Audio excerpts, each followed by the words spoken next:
So if you take the vlogging style vertical setup of the DJI Pocket 3 and blend it with the compact yet discreet characteristics of the Insta360 Go Ultra, I guess you could end up with something like this, the SJCam C400.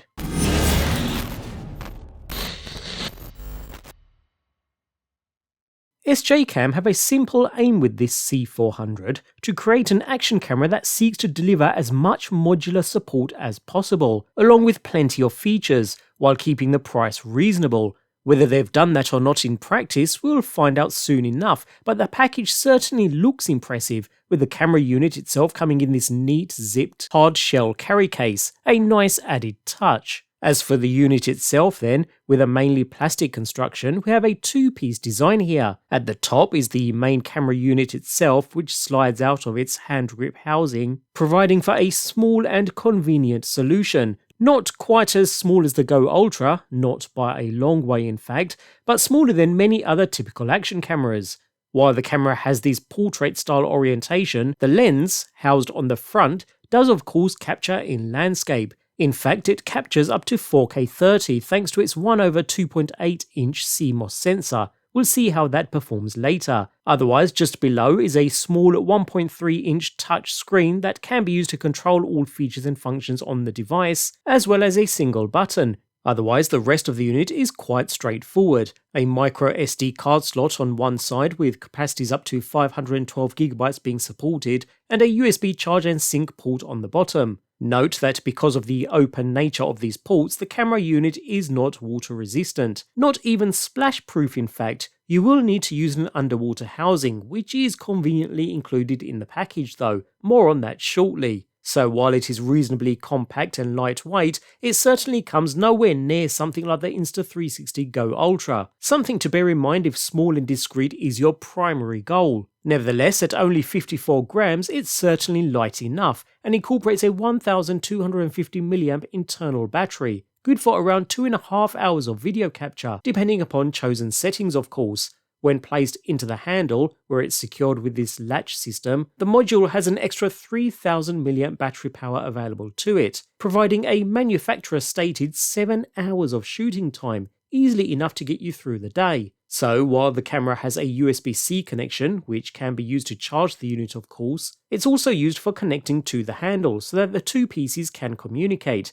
Then there is another USB-C connection in the handle that can charge both of them simultaneously. The benefits don't end there, as the handle comes with a 2.29 inch rotating screen, providing you with a much larger image as you shoot, and allowing you to see the content from behind the camera instead of in front of it. And you can still choose to swap over to the other screen instead if you prefer to see it from the front, although note you can't have both going at the same time, which makes complete sense anyways. Otherwise, it also has two separate buttons for both power and capture. Best of all though, the handle works with the camera while they are separated, allowing you to monitor the content from the handle and use it as a remote. It's quite stable with its Bluetooth connectivity, albeit at shorter distances, with direct line of sight producing the best results, although we'll come back to that shortly. The size of the handle is just right for the average hand, and this also gives you additional ways of mounting the camera thanks to the standard 1/4 inch 20 thread on the bottom, so using with a tripod is no issue at all. In fact, you'll even get a small tripod included in the package, which is super handy.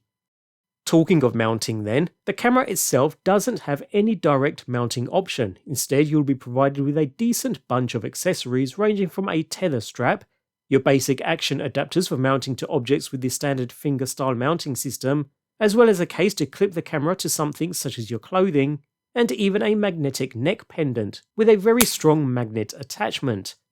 Finally, you'll get the water-resistant case, which takes us back a few years but gains you up to 30 meters of water resistance, considering the camera alone has no water resistance at all. I do like the incorporated gasket down the bottom though, allowing access to charge via the camera's USB port without having to remove it from the case. A nice little touch. So there's plenty here to get you started, and it's easy enough to swap from one mount position to another while you are capturing content. Talking of capturing, much like the DJI Pocket 3, flip the screen to begin shooting in a landscape orientation, although since the package doesn't come with a user manual, the system itself will walk you through a short tutorial of its main features and how to access them, which is a handy touch. In essence, it's all controlled through the typical touch and swiping gestures we've become accustomed to over the years, and to be fair, it has a long list of features that allow it to live up to its decent price point. We have all the standard shooting settings and modes, such as video, photo, time-lapse, slow motion, even a vehicle dashcam mode, all standard stuff. And of course we can change settings on the camera itself too, something we can't do on competing models of this style. Simply swipe up on the screen you wish to use and it switches straight across, with all the same settings and options available on both. While the system supports remote operation through its accompanying smartphone app, you don't need to use an app on your phone with this camera, so no annoying activation as such, but it does offer a few handy features, like allowing your phone's display to become your remote display. You can also start and stop recording or customize the camera's settings in the app instead of using the tiny touchscreen on the camera's display. All standard stuff. When it comes to performance then, I was actually quite surprised, and not in a positive way I'm afraid. In fact, I actually stopped to double check the files and make sure I hadn't accidentally set the camera to record in a lower resolution. But no, this was 4K 30 straight from the camera, even though it looks more like a preview quality rather than full 4K. The image just looks grainy, lacks any detail or sharpness, and I'm afraid it just didn't impress me at all. While the system does incorporate it, image stabilization isn't going to be the best in the industry at this price point, but it does feature some basic stabilization nonetheless. And while it does iron out footage somewhat, I found it a little slow in response. It even has a horizon steady feature though, which should help it to lock a horizon level, but saying that, even though it was enabled in these clips, notice how it really banks to the sides quite a fair bit and is then very slow to level out. It does get there in the end, but just very slowly.